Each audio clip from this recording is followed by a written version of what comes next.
and down.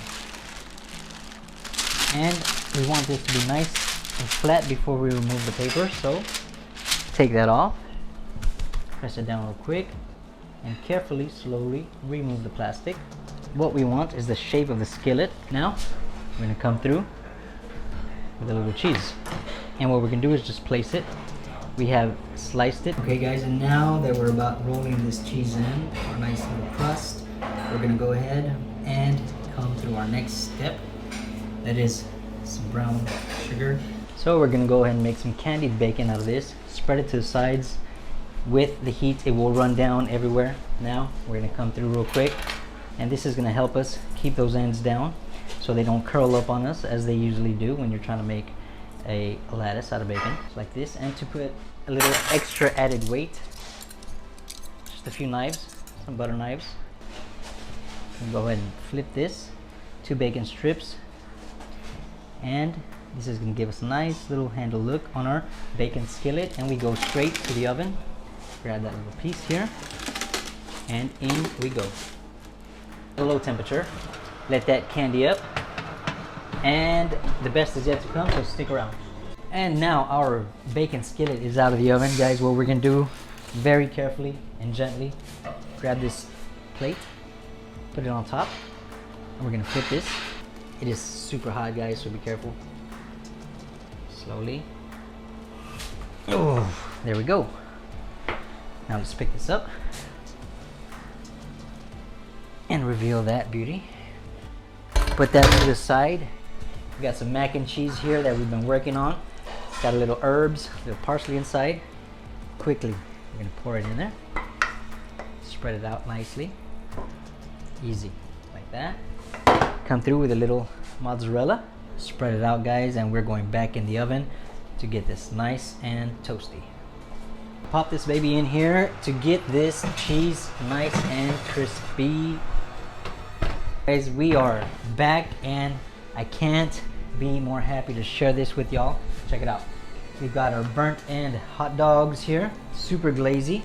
We're gonna go ahead and pour some just in the middle, like that. We'll leave these for later and grab some more when you need. Come through with a little parsley all around, and let's dig in.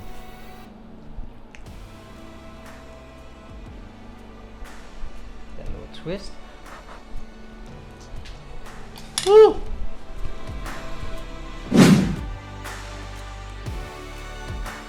And we're going to place it right here in the middle, leaving just a little part of it sticking out.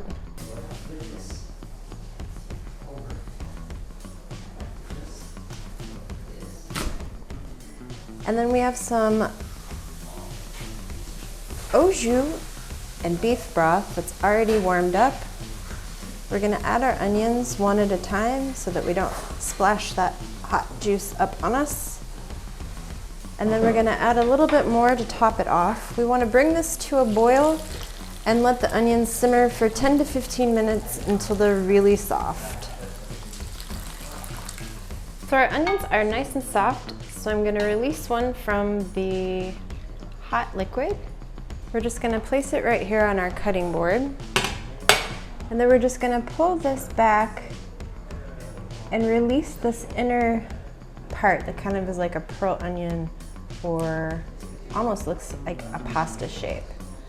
Reserve those for a later use. And then I have some onion dip that I'm going to add to the center. Just tuck that in and seal this together. And then we'll add it to our air fryer with the others and let them fry for about 10 minutes.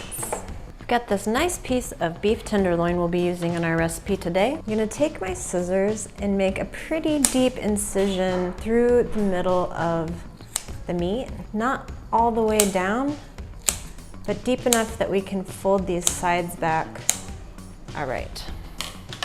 Now that we have that made, I'm gonna just give this a turn and open this out kind of like a book. Some Worcestershire sauce and add that right there.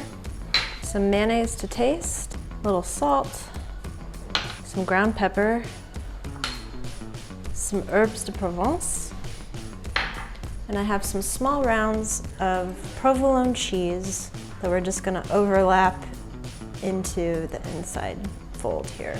Also have some caramelized onions. Add a couple pinches of those. And the amount you use is really gonna depend on the size of your beef. All right, now that we have that secured, I'm gonna just skewer this through the middle so that we can transfer it to our hot griddle, where we're gonna sear it on all sides. I'm just gonna let it rest here on the plate while we work on our bread. So I have a baguette that we're gonna take a rolling pin and push down this centerpiece, all the filling, so that we have a hollow center in the middle. Now that we have that hollowed out, we're gonna take our seared meat and we're gonna place it right here in the middle, leaving just a little part of it sticking out. We'll transfer it to our baking sheet and we're off to the oven. So we're ready to build our final plate. We've got our crispy stuffed onion already on the plate waiting for us. I'm gonna cut this into 2 pieces per serving. Get that nicely there. All right, then we'll just transfer this over to our plate. I've cooked this to medium rare, but you can cook it to any temperature you like. Add some fresh parsley over the top and serve with a little au jus.